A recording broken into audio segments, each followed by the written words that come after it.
नमस्कार दोस्तों, आप सभी का स्वागत है हमारे YouTube चैनल शिक्षा सबको में। जैसा कि आपको जानकारी होगी कि मैं आपको NIOS की माध्यमिक कक्षा का हाई स्कूल का विज्ञान विषय पढ़ा रही हूँ। और इस वीडियो को प्रारंभ करने से पहले मैं आप लोगों से रिक्वेस्ट करना चाहूँगी कि आप हमारे इस चैनल को ज़्यादा से ज़्यादा सब्सक्राइब कीजिए, लाइक कीजिए और शेयर कीजिए। उन विद्यार्थियों तक पहुंचाइए जो NIOS के माध्यम से हाई स्कूल की परीक्षा दे रहे हैं या फिर अन्य हिंदी माध्यम से हाई स्कूल की परीक्षा दे रहे हैं। और साथ में मैं आपको एक नंबर डिस्प्ले करा रही हूँ स्क्रीन पर, जो हमारा WhatsApp नंबर है। इस नंबर पर भी आप हमसे क्वेरी कर सकते हैं, किसी पार्ट से रिलेटेड या टॉपिक से रिलेटेड जो भी है वो आप हमसे पूछ सकते हैं मैसेजेस के थ्रू। और साथ में आप मेरी वीडियो को प्रारंभ होने से पहले ही आप एक कॉपी और एक पेन लेके बैठे और जो भी मैं आपको टॉपिक्स पढ़ाती हूँ उनको आप हाथों हाथ नोट्स भी उनके बनाते चले, क्योंकि फिर जब आपके एग्ज़ाम्स होंगे तो आपको बार बार वीडियो देखने की आवश्यकता ना पड़े। तो आपके पास इस तरीके से नोट्स भी प्रिपेयर हो जाएंगे जो आपके स्टडी में काफ़ी आपको फ़ायदा देंगे। तो अब मैं आपको प्रारंभ करती हूँ आज की वीडियो। आपको मैंने लास्ट वीडियो पढ़ाई थी, उसमें तत्वों का वर्गीकरण के बारे में बताया था और पीरियोडिक टेबल के बारे में बताया था। और आज मैं उस चैप्टर का चौथा भाग आपको पढ़ा रही हूँ। तो लास्ट वीडियो में देखिए, रिकॉल कर लेते हैं कि हमने क्या पढ़ा था। हमने पढ़ा था आधुनिक आवर्त नियम क्या होता है, आधुनिक आवर्त सारणी क्या होती है, और आधुनिक आवर्त सारणी में जो पाए जाने वाले तत्व हैं वो कितने प्रकार के हैं और क्या है। ये चीज़ें हम लास्ट वीडियो में कवर कर चुके हैं। अब आज मैं आपको बताऊंगी कि आधुनिक आवर्त सारणी की विशेषताएं या गुण क्या है। पहला टॉपिक ये है, देखिए सबसे पहला टॉपिक है समस्थानिकों का स्थान, प्लेसेज ऑफ आइसोटोप्स। तो मेंडलीव के आवर्त सारणी का एक मुख्य दोष था कि वहाँ समस्थानिकों को सही स्थान नहीं दिया गया था, परंतु जो मॉडर्न पीरियोडिक टेबल है यहाँ पर समस्थानिकों को सही प्लेस मिला है। एक तत्व के सभी समस्थानिकों के परमाणु द्रव्यमान समान होते हैं, ये आपको पता ही है। इसी कारण समस्थानिकों को एक स्थान पर रखा जाना उचित है, जो कि आधुनिक आवर्त सारणी में किया गया है। तो आधुनिक आवर्त सारणी में समस्थानिकों को उचित स्थान दिया गया है। दूसरा है विषम जोड़े। जब वर्गीकरण का आधार परमाणु क्रमांक या एटॉमिक नंबर को बनाया तो जो सभी विषम जोड़े थे उनकी विसंगतियाँ समाप्त हो गई, जो कि ये विसंगति मेंडलीव की आवर्त सारणी में उनमें देखी थी। जैसे कोबाल्ट को निकिल से पहले रखा गया था, लेकिन आधुनिक आवर्त सारणी में कोबाल्ट का परमाणु क्रमांक का जो है वो 27 है और उसका परमाणु द्रव्यमान जो है निकिल की तुलना में थोड़ा सा अधिक है, परंतु परमाणु क्रमांक उसका 27 है और निकिल का है 28। तो परमाणु क्रमांक के आधार पर रखा गया जो स्थान है वो सही स्थान रखा गया है, क्योंकि कोबाल्ट को निकिल से पहले रखा है, क्योंकि यहाँ पर हमने परमाणु क्रमांक को वर्गीकरण का आधार बनाया है। तीसरा है इलेक्ट्रॉनिक विन्यास। दीर्घ सारणी जो है आधुनिक आवर्त सारणी, उसमें तत्व जो है उनके इलेक्ट्रॉनिक विन्यास से संबंधित है। मेन चीज़ ये है कि यहाँ पर इलेक्ट्रॉनों के तत्वों के इलेक्ट्रॉनिक विन्यास के आधार पर तत्वों को रखा गया है ग्रुप्स में। फोर्थ है मेटल्स और नॉन मेटल्स का पृथक्करण। मेंडलीव की जो आवर्त सारणी है उसमें धातु और अधातुओं को कई जगह पर एक ही स्थान पर रखा गया था, जो गलत था, परंतु आधुनिक आवर्त सारणी में मेटल्स और नॉन मेटल्स को अलग अलग रखा गया है। फिफ्थ है संक्रमण तत्वों की स्थिति। यहाँ जो आधुनिक आवर्त सारणी है वहाँ पर ट्रांजिशन तत्व संक्रमण तत्वों को भी एक अलग प्लेस दिया गया है, जो कि उचित है। छठा है तत्वों के गुण।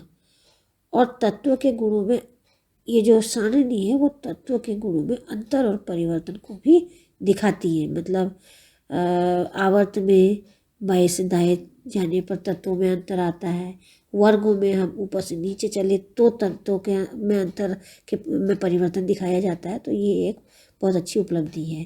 नेक्स्ट है आधुनिक आवर्त सारणी जो है सरल है, इजी है और सुव्यवस्थित है। इसके द्वारा हम विभिन्न तत्वों के गुणधर्मों को याद कर लेते हैं, क्योंकि अगर हमें एक वर्ग के एक तत्व का पता है तो हमें उसके जितने भी शेष तत्व हैं उसके गुणधर्मों के बारे में पता है। तो इस तरीके से यह सारणी आधुनिक आवर्त सारणी बहुत सरल है और सुव्यवस्थित है। तो ये थी आवर्त सारणी, आधुनिक आवर्त सारणी की विशेषताएं। अब देखिए आधुनिक आवर्त सारणी में हम ग्रुप्स में ऊपर से नीचे चलते हैं और पीरियड यानी आवर्त में बाएं से दाएं चलते हैं। तो इस तरीके से क्रमिक रूप से चलने पर तत्वों के गुणों में परिवर्तन होता है। अब देखिए ये परिवर्तन का बेस क्या है, कैसे क्यों होता है। तो देखिए वर्ग और आवर्त के बारे में थोड़ा सा मैं आपको आइडिया दे दूँ। वर्ग, किसी भी वर्ग में या ग्रुप में भरे हुए कोषों की संख्या बढ़ती है। ठीक है, किसी भी वर्ग में जब हम ऊपर से नीचे की ओर आते हैं तो संयोजी इलेक्ट्रॉनों की संख्या तो समान रहती है, परंतु ध्यान देने योग्य बात यह है कि उनके ऑर्बिट्स यानी कोषों की संख्या बढ़ती है। ध्यान से सुनिए, वर्ग में ऊपर से नीचे की ओर जाने पर ऑर्बिट्स की संख्या बढ़ती जाती है। और आवर्त के बारे में, आवर्त में संयोजी इलेक्ट्रॉनों की संख्या बढ़ती है। जब हम बाएं से दाईं तरफ चलते हैं आवर्त में तो संयोजी इलेक्ट्रॉनों की संख्या बढ़ती है तथा नाभिक के आवेश में वृद्धि होती है। नाभिक के आवेश में वृद्धि होती है यानी कि धनावेश बढ़ता है। अब देखिए ये दो चीज़ें मैंने आपको बता दी कि वर्ग में क्या होता है और आवर्त में क्या होता है। अब एक टॉपिक है परमाणु आकार या परमाणु त्रिज्या किसे कहते हैं, ये सुन लीजिए आप, ये कई बार पूछा भी जाता है। एक परमाणु के नाभिक के केंद्र से उसके सबसे बाह्यतम कोष यानी आउटर ऑर्बिट की दूरी को ही परमाणु आकार या परमाणु की त्रिज्या कहा जाता है। इसे पिक्टोमीटर में मापा जाता है। 1 पिक्टोमीटर इज इक्वल टू 10⁻⁻12 मीटर। तो परमाणु आकार क्या है? परमाणु आकार है परमाणु के नाभिक से सबसे बाह्यतम कोष की दूरी, नाभिक के केंद्र से बाह्यतम कोष के बीच की दूरी। अब देखिए ये तो मैंने आपको अलग से टॉपिक बता दिया कि परमाणु आकार या परमाणु त्रिज्या एटॉमिक रेडियस किसे कहते हैं। अब है तत्व के गुणों में परिवर्तन। आवर्त सारणी में अगर हम ऊपर से नीचे जाए वर्ग में या आवर्त में बाएं से दाएं तरफ जाएं तो कुछ गुणों में परिवर्तन होता है। वो गुण देखिए कौन कौन से, कुछ सेलेक्टेड गुण मैंने यहाँ पे बता रखे। पहला है परमाणु आकार। अब आपको चूंकि पता है कि परमाणु आकार किसे कहते हैं तो देखिए आवर्त सारणी में जब हम बाएं से दाहिनी ओर चलते हैं यानी हम आवर्त में बाएं से दाएं चलते हैं तो परमाणु का आकार घटता है। परमाणु का आकार घटता है, लेकिन वर्ग में यानी ग्रुप में जब हम ऊपर से नीचे की ओर आते हैं तो परमाणु का आकार बढ़ता है। ऐसा क्यों? देखिए जब हम वर्ग में ग्रुप में ऊपर से नीचे की ओर चलते हैं तो हमें ये तो पता है कि इलेक्ट्रॉन बाह्यतम कोष में वही रहता है जो नंबर होगा, वर्ग का नंबर होगा। परंतु अगर आप कोषों की संख्या को देखेंगे तो वो बढ़ती जाएगी, क्रमिक रूप में बढ़ती जाएगी। तो ऑर्बिट्स की संख्या में बढ़ रही है, इसका मतलब इलेक्ट्रॉन नाभिक से दूर हो रहे हैं। है तो इलेक्ट्रॉन जैसे पहले ग्रुप में लास्ट कोष में इलेक्ट्रॉन एक होगा, परंतु वहाँ पे जो कोष है कोषों की संख्या में वृद्धि हो गई तो एक इलेक्ट्रॉन एक है लास्ट जो संयोजी इलेक्ट्रॉन है, परंतु वो नाभिक से धीरे धीरे दूर होता जाएगा। वर्ग में ऊपर से नीचे की ओर आने पर वो नाभिक से दूर होते जाएंगे, जिसके कारण परमाणु का आकार बढ़ता जाएगा। ठीक है, वर्ग में परमाणु का आकार ऊपर से नीचे चलना आने पर बढ़ता है। इसी तरीके से इसके विपरीत हम आवर्त में देखें, पीरियड में देखें चलते हुए बाएं से दाईं तरफ तो इलेक्ट्रॉनों की संख्या बढ़ती है। ठीक है, इलेक्ट्रॉनों की संख्या बढ़ती है तो इलेक्ट्रॉनों की संख्या बढ़ने से धनावेश भी बढ़ता है। फलस्वरूप धनावेश जब बढ़ेगा तो वो इलेक्ट्रॉनों को अपनी ओर आकर्षित करेगा। तो इसके वजह से इलेक्ट्रॉन जो है मतलब आकर्षित होंगे, आकर्षण बल लगेगा इलेक्ट्रॉन्स पर, तो उनका जो आकार है वो घटने लगेगा, बाहर नहीं जा पाएंगे इलेक्ट्रॉन। तो यहाँ पर परमाणु आकार के बारे में आपको पता चल गया कि वर्ग में ऊपर से नीचे जाने पर परमाणु का आकार बढ़ता है और बाएं से दाईं तरफ यानी आवर्त में बाएं से दाईं तरफ चलने पर परमाणु का आकार घटता है। इसी तरीके यहाँ पे मैंने आपको ये एग्जाम्पल दिखा रखे, टेबल दे रखी है दो, एक यहाँ पे दे रखा है lithium, beryllium, boron, carbon, nitrogen, oxygen और फ्लोरीन का एग्जाम्पल दे रखा है यहाँ पे। ये आवर्त है, ठीक है, ये आवर्त में हम बाएं से दाईं तरफ चल रहे हैं। लिथियम में देखिए आप, नीचे दिखा रखा है परमाणु का आकार बड़ा है। उसके बाद बेरिलियम में परमाणु का आकार थोड़ा छोटा हो गया। नेक्स्ट बोरान में और छोटा। इस तरीके से आप देखेंगे आवर्त में बाएं से दाएं चलने पर परमाणु का आकार क्रमशः घट रहा है। अब दूसरी टेबल देखिए, वर्ग है, यहाँ पे वर्ग दिखा रखा है। लिथियम है, पहला वर्ग है ये, लिथियम, सोडियम, पोटेशियम, रुबिडियम और सीजियम। लिथियम में देखिए परमाणु का आकार छोटा है क्योंकि कोष यहाँ पे 2 है। सोडियम में थोड़ा बड़ा हो गया क्योंकि यहाँ पे एक कोष की संख्या बढ़ गई, 2 से कोषों की संख्या 3 हो गई।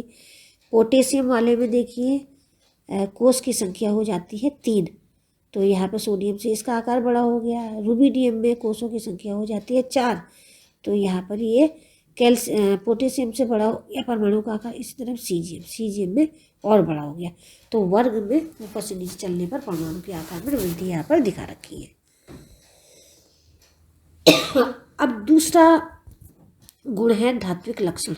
धात्विक लक्षण में क्या परिवर्तन होता है वर्ग में ऊपर से नीचे चलने पर और आवर्त में बाएं से दाएं चलने पर। तो देखिए जो धात्विकता है, किसी भी वर्ग में ऊपर से नीचे जाने पर धात्विकता का गुण बढ़ता है क्योंकि आयनीकरण ऊर्जा या आयोनाइजेशन एनर्जी कम हो जाती है, जिसके कारण धन विद्युत लक्षण या धात्विक प्रकृति बढ़ जाती है। धात्विकता का गुण बढ़ता है नीचे जाने पर, क्यों? क्योंकि जब हम जा रहे हैं वर्ग में ऊपर से नीचे, तो कोषों की संख्या बढ़ रही है, यानी इलेक्ट्रॉन नाभिक से दूर होते जा रहे हैं। जब नाभिक से वो दूर होते जाएंगे तो उनमें आकर्षण बल की कमी होगी। इलेक्ट्रॉन्स में फोर्स जो होगा, धनावेश से जो फोर्स है उसमें वो नहीं बने रहेंगे और इजीली जो होगा उनके लिए मतलब आसान होगा अपने कोष को छोड़ना। तो यहाँ यानी कि वहाँ पर आयोनाइजेशन एनर्जी कम होगी। तो वर्ग में ऊपर से नीचे जाने पर धात्विकता का गुण बढ़ता है क्योंकि कोषों की संख्या बढ़ती है, जिससे कि इलेक्ट्रॉन दूर होते जाते हैं और इलेक्ट्रॉन एक कंडीशन ऐसी आती है कि अपने ऑर्बिट को छोड़ देते हैं, तो वहाँ पर धन विद्युत लक्षण बढ़ जाता है, यानी धात्विकता बढ़ जाती है। तो वर्ग में ऊपर से नीचे जाने पर धात्विकता का गुण बढ़ता है और आवर्त में बाएं से दाएं चलने पर धात्विकता का गुण घटता है क्योंकि आवर्त में जो है आयनिक ऊर्जा बढ़ती जाती है बाएं से दाएं चलने पर, अर्थात धन विद्युत लक्षण घटता है। यहाँ पर ये थर्ड आवर्ती के तत्वों में मैंने आपको दिखा रखा है, sodium, magnesium, aluminium, silicon, phosphorus, sulphur और क्लोरीन में। यहाँ पे देखिए धात्विकता का गुण जो है वो घट रहा है, धात्विकता का गुण घट रहा है। लास्ट में अधातु आपको प्राप्त होती है, धातु से अधातु प्राप्त होती है। अब एक सेपरेट सा टॉपिक है, आयनिक ऊर्जा किसे कहते हैं, आयोनाइजेशन एनर्जी किसे कहते हैं, क्योंकि ये भी थोड़ी देर पहले एक टॉपिक पे इसका उल्लेख हुआ था। तो देखिए आयनिक ऊर्जा किसे कहते हैं। आयनिक ऊर्जा की वह मात्रा है जो किसी परमाणु से इलेक्ट्रॉन के त्याग करने के लिए आवश्यक होती है, यानी कि किसी भी परमाणु से इलेक्ट्रॉन के त्यागने के लिए आवश्यक ऊष्मा की मात्रा को आयनिक ऊर्जा या आयोनाइजेशन एनर्जी कहते हैं। यदि एटम का आकार या त्रिज्या अधिक होगी तो आयनिक ऊर्जा कम होगी और अगर त्रिज्या या आकार कम होगा तो आयनिक ऊर्जा ज़्यादा होगी। कैसे? एटम का आकार बड़ा है अर्थात उसमें कोषों की संख्या ज़्यादा है, तो इलेक्ट्रॉन नाभिक से दूर होंगे और वो इजीली जो है अपनी कक्षा को छोड़ सकते हैं। ठीक है, इजीली अपनी कक्षा को छोड़ सकते हैं और उसके लिए उनको कम ऊर्जा की आवश्यकता होगी। तो वहाँ पे आयनिक ऊर्जा कम हो गई। तो और त्रिज्या कम होने पर या परमाणु आकार कम होने पर आयनिक ऊर्जा ज़्यादा होगी। यानी कि परमाणु की अगर कोषों की संख्या कम है तो नाभिक के पास हैं इलेक्ट्रॉन, काफ़ी पास हैं, पॉजिटिव चार्ज के साथ उससे जुड़े हुए हैं।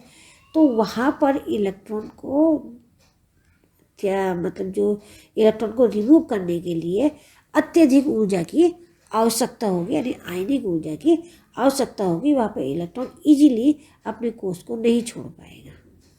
तो यहाँ पर आयनिक ऊर्जा और परमाणु आकार का संबंध मैंने बता दिया है कि यदि परमाणु का आकार या त्रिज्या अधिक होगी तो आयनिक ऊर्जा कम होगी, और अगर परमाणु का आकार कम होगा तो आयनिक ऊर्जा ज़्यादा होगी। तो देखिए यहाँ पर मैंने आपको एक टेबल दे रखी है, इसमें संक्षेप में एक सारणी दे रखी है जहाँ पर हमने जो तत्वों के विभिन्न गुण धर्म हैं, जैसे परमाणु संख्या है, परमाणु आकार है, धात्विक लक्षण है, अधात्विक लक्षण है, इनमें क्रमिक परिवर्तन दिखा रखा है।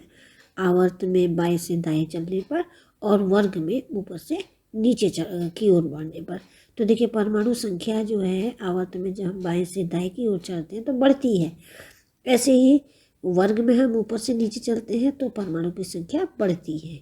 इसी तरीके से परमाणु आकार या परमाणु त्रिज्या, रेडियस, एटॉमिक रेडियस, तो परमाणु आकार जो है आवर्त में बाएं से दाएं चलने पर घटता है, जबकि वर्ग में ऊपर से नीचे चलने पर परमाणु का आकार कोषों की संख्या की वजह से बढ़ रहा है, तो यहाँ पर परमाणु आकार बढ़ता है। इसी तरीके से धात्विकता है या धात्विक लक्षण जो है आवर्त में बाएं से दाएं चलने पर घटता है। इसके विपरीत वर्ग में ऊपर से नीचे चलने पर धात्विकता का लक्षण बढ़ता है। और इसी तरीके से अधात्विकता का लक्षण जो है वो आवर्त में बाएं से दाएं चलने पर बढ़ता है और वर्ग में ऊपर से नीचे चलने पर घटता है। तो यहाँ पर एक संक्षेप में सारणी दी गई है जिससे कि आप इजीली इसको याद कर सकें। तो आज इस वीडियो में मैंने आपको ये चैप्टर पूरा मतलब कंप्लीट करा दिया है। अब आगे के चैप्टर के लिए आप मेरी नई वीडियो का इंतज़ार कीजिए। तब तक के लिए धन्यवाद।